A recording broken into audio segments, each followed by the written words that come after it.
দাদু, তোমার পরবর্তী গল্প শুনতে চাই। পরবর্তী গল্পটা বলবো তোকে। আমাদের সময় কোন গাড়ি ছিল না। তোমরা কি দিয়ে চলতা? আমরা হেঁটে চলতাম। আমাদের সময় কামলার দাম ছিল 5 টাকা। কি বলো দাদু, এটা কি বিশ্বাস করার মতো কথা? হ্যাঁ, এটাই বিশ্বাস করার মতো কথা। সবকিছুর দাম কম ছিল।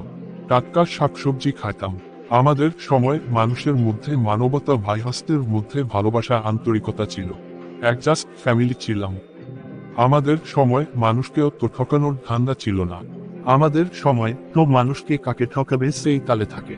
আমরা সবার সাথে মিলেমিশে বসবাস করতাম। শীতের সময় হলে পিঠার উৎসব হতো। দাদু, আমরা তো পিঠা খাইতে পারি না এখন। আমাদের সময় ডেকে দিয়ে আধা কুড়িটা পিঠে বানাতো। আমাদের সময় ডিজিটাল হওয়ার কারণে অন্তত পিঠাও নিজের হাতে বানায় না। তোদের যুগেই বানায় না, তবে ছেলেদের যুগে আরো বানাবে, না আরো স্মার্ট হয়ে যাবে। দাদু, এখন মানুষ 95% মানুষ আগের কথা গল্প করে। গল্প করলে কি হবে? মানুষ আগের দিন তো আর ফিরে পাবে না। যাই দিন ভালো আসে, দিন খারাপ।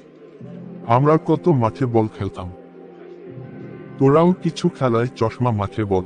তোদের পোলাপানের যুগে মোবাইলের ভিতর সব খেলা পাবে, একজন মাঠে আর যাবে না। এখন তো ছোট ছোট বাচ্চারা মোবাইলের ভিতর আসক্ত হয়ে যাচ্ছে। দাদু, এদের বড় চিন্তার বিষয় মোবাইলের কারণে ব্রেনের ক্ষতি হচ্ছে।